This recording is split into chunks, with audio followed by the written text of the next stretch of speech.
ये जी 8 इंच का गला मैं रख रहा हूँ। ऊपर से ये बोर्ड शेप गला है हल्का सा, यहाँ से ये मैंने निशान लगा लिया है। अब मैंने इसको ये गला तैयार देना है यहाँ से, मतलब 6.5 इंच का ना।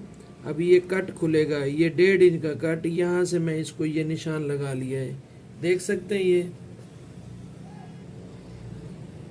ये इसको मैं अभी यहाँ से ऐसे काट लूँगा। ये स्लेट हो गई। चैनल को ज़रूर सब्सक्राइब कर लें, अच्छी अच्छी वीडियो मिलती हैं आपको। ये आपने ऐसे काट लेना है, ये देख सकते हैं ये गला कट गया है। ये बोर्ड शेप गला है और स्लेट वाला गला।